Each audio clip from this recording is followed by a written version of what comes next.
I've been making my own wreath since I was a little girl, and I thought that it might be nice to share with you how to make one of your own, hopefully mostly from foliage that you've foraged yourself, so it doesn't need to cost a fortune. So today I'm going to take you through the instructions on how to make a lovely wreath like this one. Let's talk through what you need to make your wreath. So there are probably 3 things that you need to buy, and these are all available from florists online, or even your local florist might give you something. So you need some sort of wire ring to build your wreath on. You need some binding wire, which is like this, but you also need this, which is called stubbing wire, and this is 18 gauge. Like I say, you can get all of that stuff on the internet. Everything else I've actually gathered from around the garden. So I've got some holly, variegated holly, bay leaves, rosemary, got some eucalyptus, got some other different foliage. There's other things that you might pick up, like these seed heads, pine cones. I've got some ribbon. If you want a bit of sparkle, you can also put baubles in. I've got some cinnamon sticks too. The other thing that you need is moss. This is moss that I've actually gathered from the local woods. It is something that you can buy from florists. And then for the basis of your wreath, you also need some sort of pine. So this is actually the bottom of our Christmas tree, which I've trimmed off and used. You can often get spare remnant Christmas tree bits when you go and buy your Christmas tree, but also you could use yew as well. So the first part of making your wreath is actually to make a moss ring. So to do that, we're going to use your ring, and we're also going to use the binding wire, and I've just attached it on the edge, and then I'm going to grab some moss. So you can see there's a few twigs and bits and pieces in this moss. I'm going to get a nice big bundle of moss, and then I'm going to wrap the wire around it, okay, nice and tight, okay, and then I'm going to get another bundle, and you basically just got to keep building up the moss with the wire nice and tight until you've got all the way round to the other edge. And what I would say is, once you've done it, once you've got all the way around the edge, if it seems a little bit loose, just go round and round again with your wire, because it's really important that you've got a nice firm base, because what you're going to do after that is actually be using your wire to stick into it, okay. So now that we've got our moss ring, we now need to think about building it up with pieces of our pine. And so I've taken the big branches, but then I've trimmed it, so you can see here, got lots of nice little pieces, all chopped up.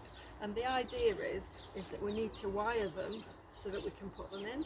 So how that's going to work is, once it's wired, if you watch what I do, you actually stick it in like that and then fold it backwards, and then if you keep going round, that's how you get your lovely fan effect.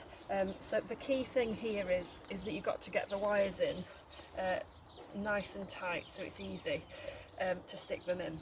So take a little piece of your fur and then get your wire, bend it so one end is a little bit longer,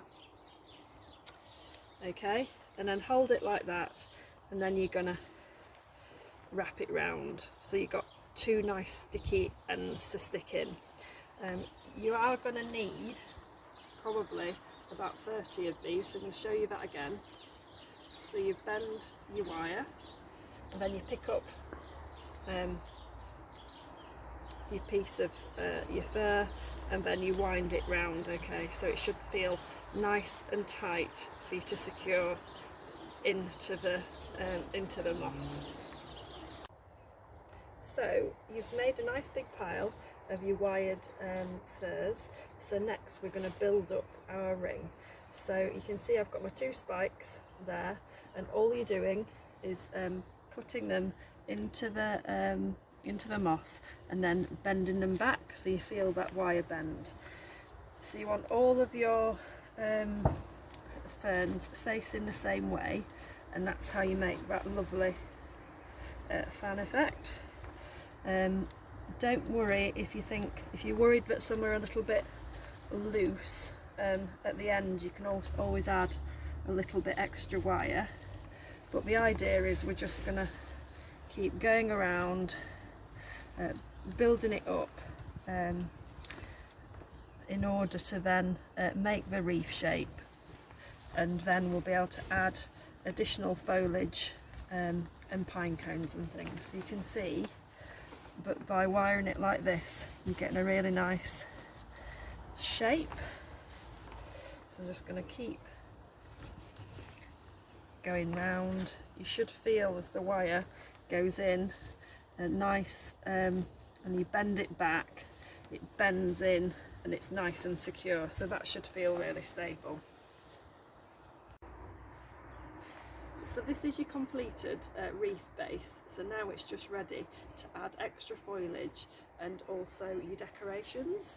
I have just put a hook of wire just through the metal part so that you can hang it on your door. So in terms of your other foliage, it's just a matter of adding wire in the same way that you have for your bits of tree. So I've got some eucalyptus there, I've got some holly that I've wired, I'm going to pop some rosemary in this one. If you want to pop pine cones in your wreath, it's just a matter of taking one of your wires and then threading them through the back like that, so then you've got something to stick in.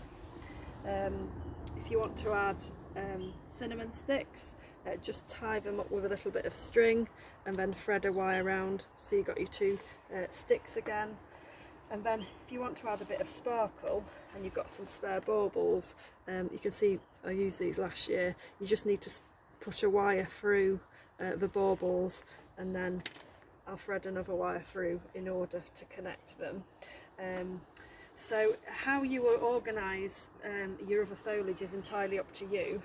I think that the eucalyptus goes in quite nicely in big chunks, just sort of mixed in, and generally I think things tend to look better if they're in threes, so you don't tend to have even numbers of items that you put into your wreath. So I'll just pop them in, and you can see that I'm trying to follow the same line that the wreath is going. I'm going to pop some rosemary in now, so same principle again, sticking it in and bending it back so that it's nice and secure, and that smells really nice. Just need to make another one, and then same principle with the holly, so just popping that in wherever you want to. You can see I'm just sticking that in.